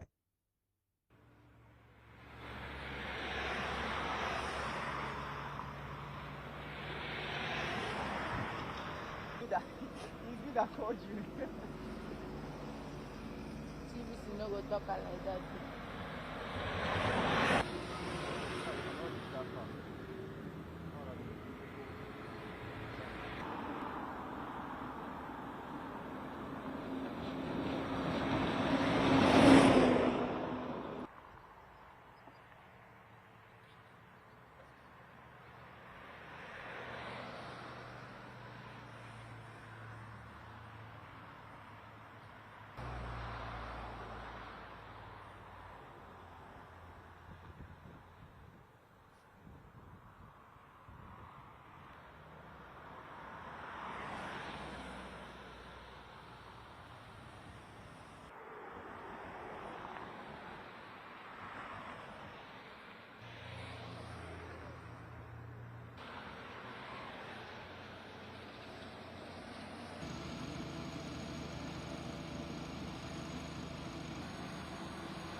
Thanks for staying with us, everyone, for a special coverage on May 29, the first-year anniversary of Mr. President Bola Ahmed Tinubu. Nigeria is also celebrating 25 years of unbroken democratic rule. Thanks for joining us, everyone. I'm joined by Managing Director of the Nigeria Education Loan Fund, Akintunde Sawyer. Mr. Sawyer, thank you for joining us on the program. Thank you for having me. And happy unbroken democracy to you. Absolutely. So there are a lot of talks about what has happened between 24th of May when that portal was launched, right? Yes. And now, perhaps we want to begin with that. What has it been like? What's the kind of feedback you're getting? It's been very interesting. So, as you can imagine, we've launched a portal that enables people to go in, enter their details, and then hope that they will get some sort of financial succor. When you say hope, so not everyone who applies get the loan? So absolutely not, no. Unfortunately, clearly we can only give the loan to people who are eligible. So there's some criteria that essentially establishes eligibility. But what I can tell you is that it's very, very soft in terms of what is required. And so many, many people will get the loan. Run us through those criteria very quickly. Okay, all right. So the law requires this loan to be given to Nigerians. So Nigerian citizens, and the way we establish that is by having a national identification number. Another criteria is that clearly this is about education, certainly at this phase.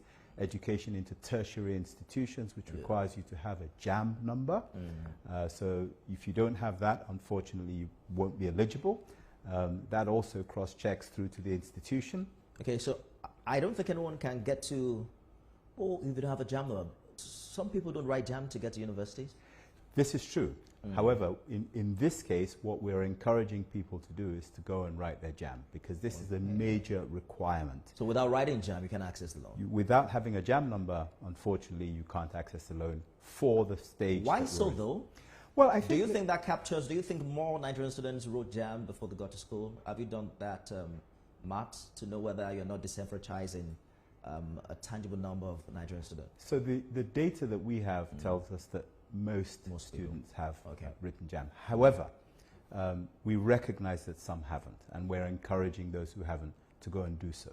This is a long-term program. It's about education. We've got to get it right from the beginning. You mean even as an undergraduate, you can still go back to write it? Is that what you're saying? Well, the eligibility criteria is that you must have JAM. So, yes, of course, you can go back to write JAM.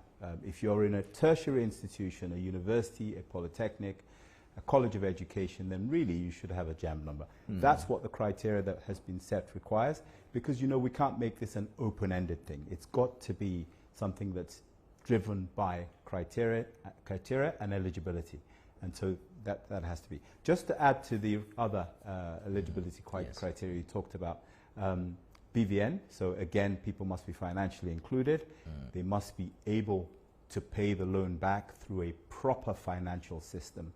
And then they should be properly registered, either to gain admission into a tertiary institution, or they should already be there with what you said earlier, a JAM number. Absolutely critical.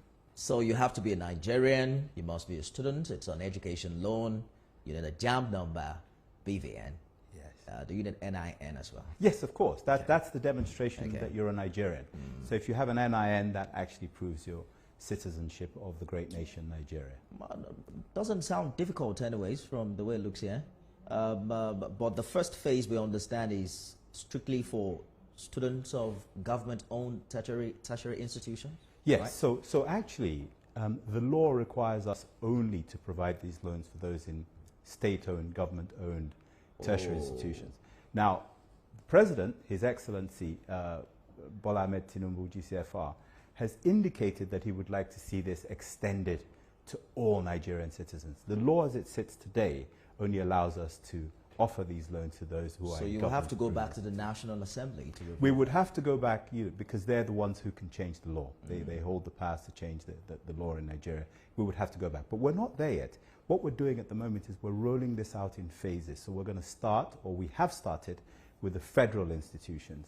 We're gathering data for the state-owned institutions. And then when we've done this and been able to learn exactly how this can best work and the funds that are at our disposal, we can then begin to talk to the National Assembly, perhaps at some point in the future, about extending it. But it's not ruled out. But for this phase, we just need to ensure that we implement this properly, fairly, equitably, and within the law. How long is this first phase? So we estimate that in 3 months, we'll be able to roll this out to state institutions. Okay. Now, the way this works is that it's entirely online. So you don't need to know anybody, you don't need to interface with anybody. Essentially, you go into the system and it verifies all the details that I spoke about earlier. And the final check is to establish that you're in fact in an institution. That requires some sort of handshake and collaboration with the existing institutions, the universities, the colleges of education, the polytechnics. Currently at federal level, we're busy gathering data for the state institutions and cleaning the data that we have for the federal institutions so that we get to a point where it's completely seamless. And this is good because this is where some will find out that they're actually not they do not have substantive admission into schools because, when we're in school, a lot of that happened in the final year. But we're also hearing that you're having issues with some federal tertiary schools who are yet to upload data of their students on the dashboard. What's that about? So that's really about, communication. So, we've obviously communicated to the schools. They have their own internal systems and responsibilities. Remember that a lot of them haven't had to do this before. So they're going through a process of cleaning their data, making sure it's accurate, and then making sure that somebody within the institution is responsible for uploading the data onto the platform that we have created. So I don't want to throw stones, I don't want to cast aspersions, I don't want to get into a blame game, but clearly we are working very closely with them and they're also cooperating very well with us, and our hope is that very soon we'll be able to get all the data and clean data. Is that hindering the processing of the application in any way? Yeah, of course, because it's entirely data-driven. If there's no data there, no loan application can be confirmed. If there's data there and there's a digit wrong or a numeric digit wrong or an alphabet wrong within the various numbers that we're requiring, then again that's going to cause problems. But you find this with every IT-driven project in the world. Absolutely. The data must be absolutely there and it must be absolutely accurate. You try to make it sound easy, but it can also pose a major limitation or hindrance to what you're doing. For instance, if a student's data is not on this dashboard, how does that individual proceed in his or her application?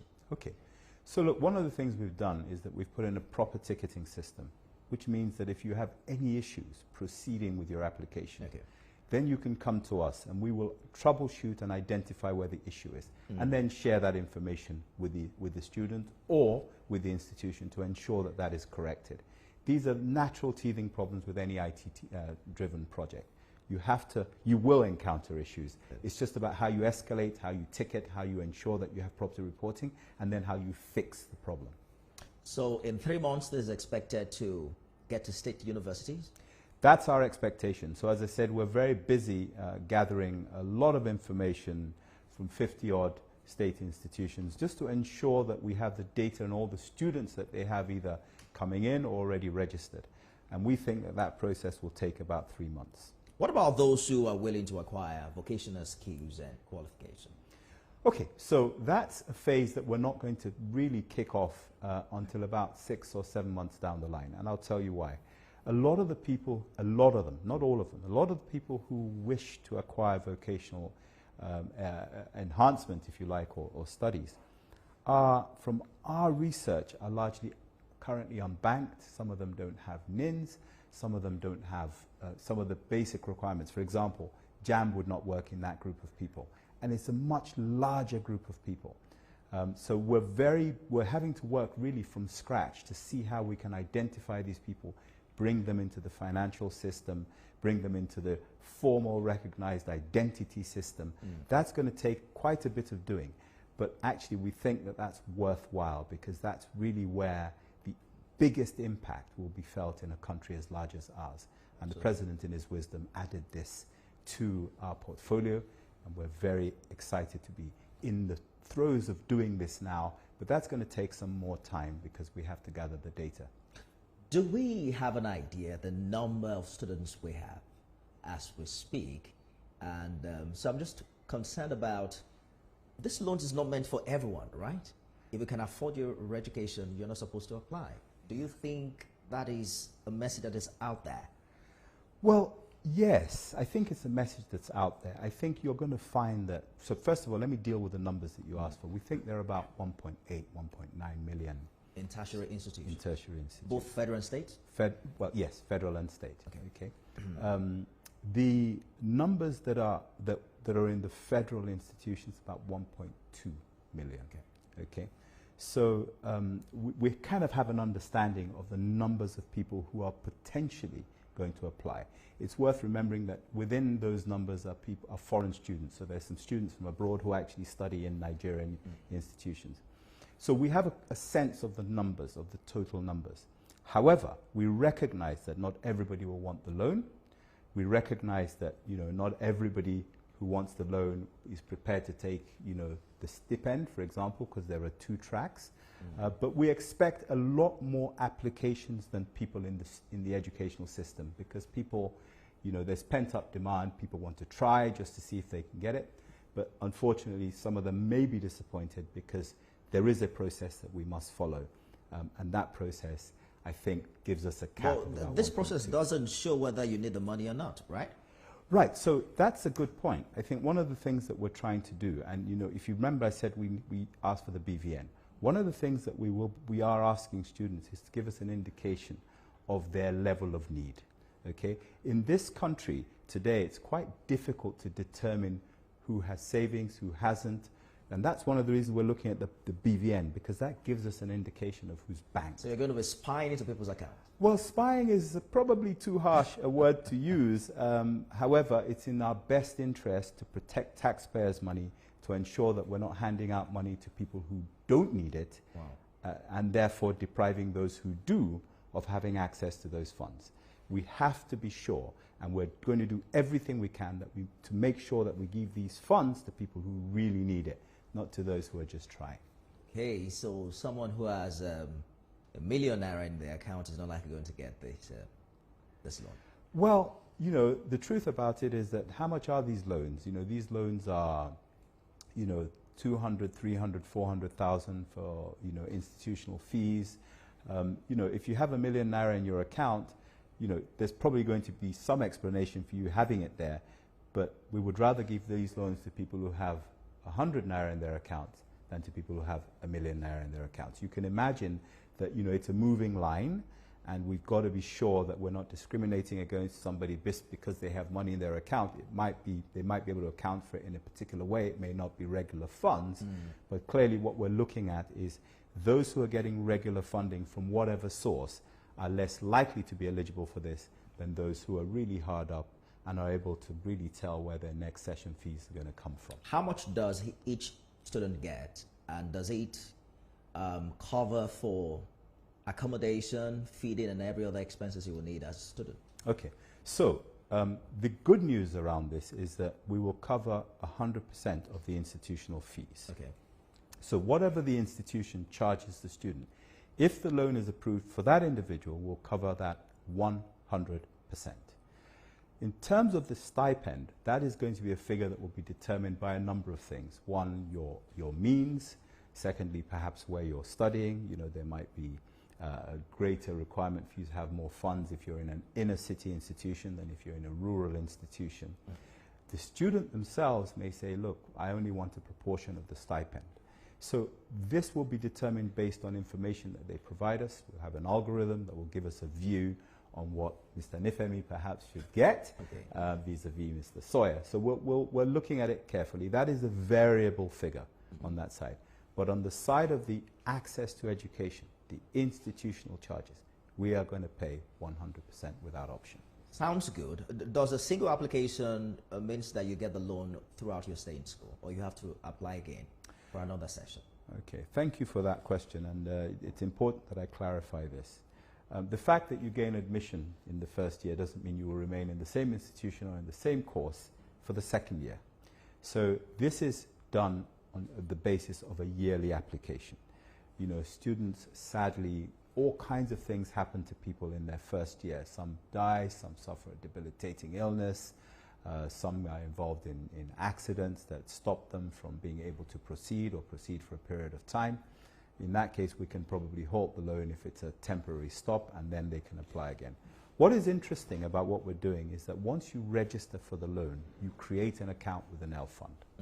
Once that account is created, all that you require for the loan for the next session is really to demonstrate that you have passed through to the following year and that the institution has registered you to go into the second level or the third level or the fourth level or the 500 level. It's essential that this is done yearly because, again, we have to protect the funds, which belongs to the taxpayer, and we've got to make sure that we're only giving it to people who are perhaps not professionals. And you're confident this process will be seamless? We are confident that this process will be seamless. What we are trying to do is ensure that there's no human interface. We're trying to ensure that you don't need to know anybody, you don't need to be special in society to an individual. We're trying to eliminate graft. So one of the things we've done with the new, or when the President retransmitted this act to the House earlier on this year, is to try and take out the requirement for gateways, gatekeepers, graft, guarantors, so that the process can be seamless electronically. So you don't need a guarantor? No, you don't need a guarantor at all. How do you now ensure the payback? Well, so the payback obligation is going to rest where applicants or loanees are employed. It's going to sit with the employer. So the employer is going to have to reference a site that will give an indication as to whether that individual that they're about to employ has a loan or not. If they do, then the obligation, the legal obligation, is on the employer to ensure that deductions are made and transferred directly to offset the loan. In the case of loanees who become self-employed, they make a declaration to the effect that as soon as they are able to start paying back, in other words, as soon as they become profitable and are able to pay themselves a salary, they will pay a certain percentage back to the loan fund. It's really important that I make this clarification. This scheme does not seek to penalize applicants. Defaulters. It doesn't. However, it will do if the defaulter has lied or told an untruth in their whilst they're applying for the loan, or if the employer fails to carry out the proper checks or fails to make the remittances back into the loan fund. So self-employed people need to be a little bit careful.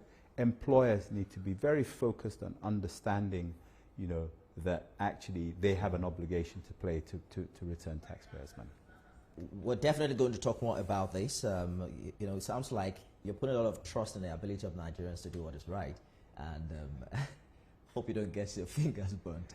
I'm just kidding. Hold that thought. We're going to talk much more about it in a while. Let us get to the National Assembly, where Mr. President has been expected. Tijesu Adeoye is there right now. Tijesu, what's happening right now? Do you have more clarity as to Mr. President's visit? And I think you also have someone there you want to speak with. Yes, Nifemi, the spirit here is very, very high. A lot of people here, we've seen advance team from the president, expecting the arrival of the president. We've seen some ministers, we've spoken to them. We spoke to the Minister of Interior earlier, who assured us that we would see Mr. President here today to deliver, an address to a joint session of the National Assembly. So the expectations are very high, spirit is very high.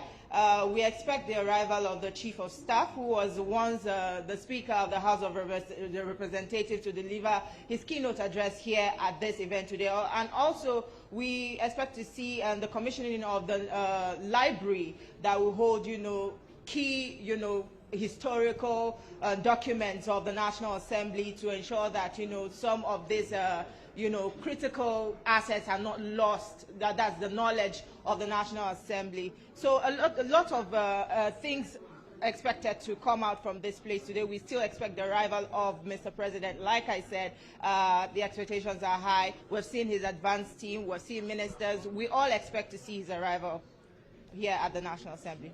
It must feel a little bit strange, though, because it's not coming to present the budget. Do you have more information about, you know, the way and manner this is going to work?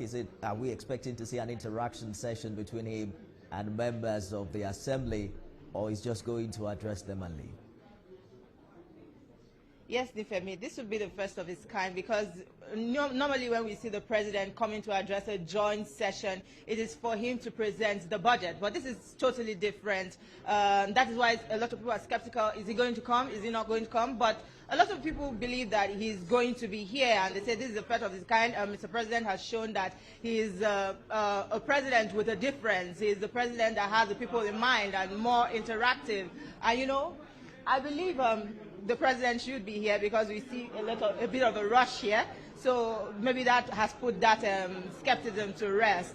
But this is the first of its kind, like I said, and a lot of people look forward to what will come out of this outing, what they'll hear from Mr. President in terms of what to expect in the next 3 years of his administration, and, you know, what he hopes to achieve in addition to what he has already achieved in his first year. TJ, so you're live for us at the National Assembly. Yes, we have with us here. Go ahead, TJ. We have with us here the chairman. We have with us here the chairman of the House Committee on Defense, Babajimi Benson, and he's just going to tell us more about what to expect from this outing. So, sir, what should we expect, you know, from the arrival of Mr. President? Yeah, we're expecting the father of modern-day Nigeria, the father of democracy, to come and address us and speak to us on the benefits of having enjoyed 25 years uninterrupted democracy. You know, she's going to come here and tell us the attributes, what we should expect, how democracy has fared in Nigeria, and he being a key stakeholder. He remember during the trenches he fought for the democracy we are enjoying today. Recall that a couple of years ago we used to have a coup, and the first thing they suspend has always been the legislature. He being a key player in the legislature, he was a former senator, he's now president of Nigeria. He will give us his own perspectives on how the building blocks is built and where we hope to be in the shortest distance future. So it's the first year anniversary. What is your assessment so far of Mr. President's performance? I think Mr. President, everybody knows he's a brave man. The tough decisions he's taking, the unification of the exchange rate, the removal of subsidy, he's taking those tough decisions. So we're now building blocks to ensure that those tough decisions are ameliorated, because a lot of people are not finding things funny at the moment. But no pain, no gain. Yeah, so little pains we're experiencing now. I'm sure that in the fullness of time, we will all enjoy. I recall during his administration as a governor of Lagos State, the first 1 year, we've seen it before, the first 1 year, we were stuttering, but after the first year, we started flying, and I'm sure that Nigeria has the capacity, the capability to fly, and we have the right pilot to fly us to the promised land. Well, it will be the first time that Mr. President will address a joint session that doesn't have to do with the presentation of the budget. What does this say about, you know, a man, President Bola Tinubu? It's first time in history. Most times when we do joint sessions, we do it for budget presentation. But Asiwaju Bola Ahmed Tinubu, our dear president, has the rare privilege. He's going to come here today and give us some nuggets on how we fared so far. All right, we thank you so much. Thank you for so your much. time. Thank you. So as you see, the expectations are high. We expect a lot from Mr. President, and we still expect his arrival. We have already started to see some rumbling here, and we hope to see him very shortly to address the joint session of the National Assembly. We have another honorable member here with us to give us his thoughts. What are your thoughts on the visit of Mr. President to address the joint session of the National Assembly? Okay, my name is Honorable Lanre Omolaye Oladebo. All right. We are happy the President is coming in here to address us. Actually, we don't know what he's coming to say, but we are a member of the opposition. We are willing to see what he's coming to tell us, and we hope it's going to be for the Nigerians. This is democracy at 25. Some of us are our first time here, And I've been on the other side for 24 years. I'm here now to see how democracy is working. And we hope whatever it says will be good for Nigerians and will be good for all Nigerians. And we hope the budgets we have passed last year will be fully implemented by Mr. President so Nigerians can have benefits for democracy. And we are happy that it's coming in. We hope this will speed up the budget of 2024 to see how things go in Nigeria. And we are also grateful for the leadership of the National Assembly, especially our Speaker, Dr. Tajuddin Abbas. The way he has been leading the House, we're grateful, and we are happy that there is unity in the House. And we hope Nigerians are patient enough to see how this works out. So, but I'm also happy to speak to you guys, and happy that democracy, let's give it time. We know it's going to work, and we hope our security chiefs are listening and to what we're saying here. We need a lot of security in this country. That's one thing that's paramount to all of us. Security, security, security, and our economy. Right. And we hope this will be improved. Thank you. Thank you. There you have heard it. Security is the main priority for the lawmakers. Security and the economy. We have another honorable member, Honorable Sani Bala here with us. Let's hear his thoughts. Thank you very much. I remain Honorable Engineer Sani Bala, representing Sanyawa Gari from Kano State.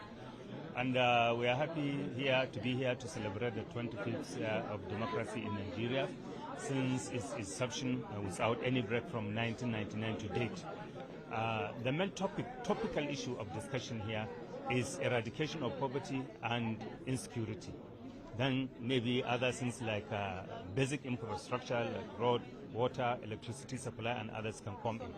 Because if you check what is militating against the progress of the country now, especially producing of food and and other things that has to do with agriculture, it has been hindered in the north, especially northwest and the northeast, and even the north central.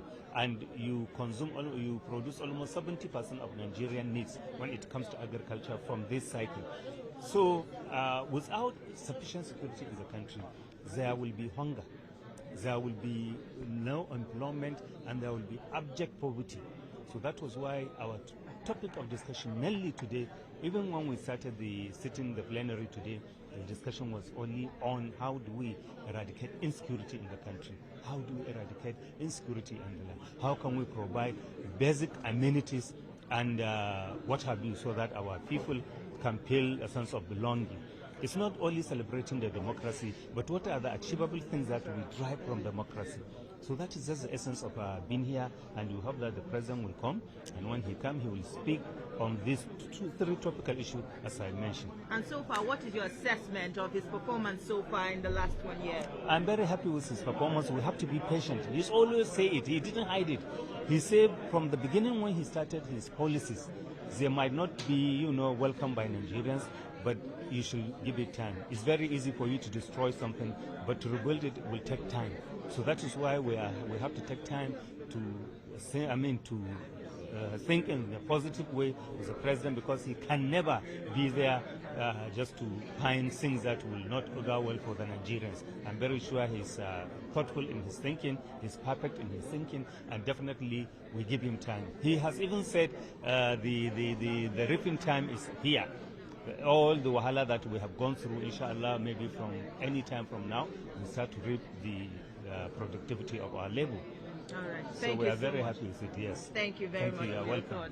So you've heard it from the lawmaker. The lawmakers are quite happy with the performance of Mr. President, and they are appealing to Nigerians to give it time, to be patient, and definitely they will begin to see, the rewards and, the benefits of democracy as we have it. Back to you, Nifemi, in the studio. Thank you, Tijesu, for the update there. We have some update. Will the president be addressing the joint session of the National Assembly? It looks like yes, it will. The Secretary of the Government of the Federation, George Akume, we understand, just walked into the National Assembly complex. And also, what will he be saying to them? I guess we'll find out in the coming hours. Tijesu Adeoye, thank you for the update. Let's get back to the studio where we're following closely developments with the Nigerian Education Loan Fund. I'm joined by the MD, Mr. Akintunde Sawyer. Mr. Sawyer, thank you so much for staying the course on the program. All right, so let's pick it up from where we stopped. We're talking about how do you get these funds back, and it sounds like you're saying, you know, a self-employed person will buy of his own volition, decide to come back to the federal government and say, now I am self-employed, how do I pay these monies back? And I'm thinking, how realistic is that? That's an entirely fair question, right? So look, what the law requires is for everybody who's taken a loan post NYSE, 2 years after NYSE, to make a declaration as to their current employment status. Okay. This applies to both the employed, or those who are looking for employment, and those who want to go into self-employment. So we don't ask for any reporting until 2 years after National Youth Service Corps has been completed. Okay. Once that happens, they report back to us, or we make contact with them if we haven't heard from them, to say, it's 2 years since your Youth Corps, what's your current employment status? It's very clear. If you are employed, then we will, and we're not receiving any remittances from your employer, we will ask the employer for the remittances, and if they don't or are not able to provide information as to how they're processing that and how they're doing it, there is an obligation on the employer, and effectively they can face serious fines or imprisonment even, the employer. Now, the self-employed effectively becomes a person that's employing themselves. So in truth, you know, people know what the law is. We're going to make it very clear to them when they're applying for the loan. They sign a declaration. Okay. If they don't make that reportage back to the NEL fund, then actually it's quite serious. So yes, there's a degree of trust, but of course there are also consequences for those who decide that they can pay but won't pay. These monies, we're going to get back to where you're getting these monies from. But you mentioned that they're supposed to get back to you 2 years after NYSC. What happens if they don't have a job then? I left school some 15 years ago, and I still have a friend who calls me for a job that he's not been employed since. Okay, that's the most unfortunate situation. It's very unfortunate, and you know, we have to sympathize with people who find themselves in that situation. Having said that, one thing that the fund, the NEL fund, is not doing, or is not going to do, is go after people because they have finished NYSE at the 2 years down the line. If they don't have a job, then it means they can't pay. If someone can't pay for a loan that they've taken to improve their own status in life and increase their own employability opportunities, if they don't have a job, they can't get a job, we can't get the loan from them. It's as simple as that. You know, so there's a subtle difference between can pay and won't pay and can't pay. If you can't pay, you can't pay. We're not going to go after people like that. It just wouldn't be fair, because the intention in getting this loan was to actually put themselves in a much stronger position. However, we believe that with all the other initiatives that His Excellency, the President, is putting in place, that, you know, Nigeria will be quite a different place in terms of employment and employability years down the line. And I think we're already seeing from some of the initiatives that the administration is taking in other areas, of which the NEL fund is only one, that, you know, these things will join up later and actually make the situation much better. So again, I feel for your friend, but our hope and prayer is that things will... Going to do here will begin from you, and by you be happily ended. We ask this through Christ our Lord. Amen. In the name of the Father, and of the Son, and of the Holy Spirit. Amen. The Muslim prayer, please. Sallu ala Nabiyul Karim. Allahumma salli ala Muhammad wa ala ali Muhammad. Kama sallaita ala Ibrahim wa ala ali Ibrahim. Wa barik ala Muhammad wa ala ali Muhammad. Kama barakta ala Ibrahim wa ala ali Ibrahim. Fil alamin innaka Hamidul Majid. Allahumma rabbana taqabbal minna innaka antas samiul alim. Wa tub alayna innaka antat tawwabur rahim. Allahumma rabbana taqabbal du'aana wa qiyamana wa ruku'ana wa salatana wa sujudana.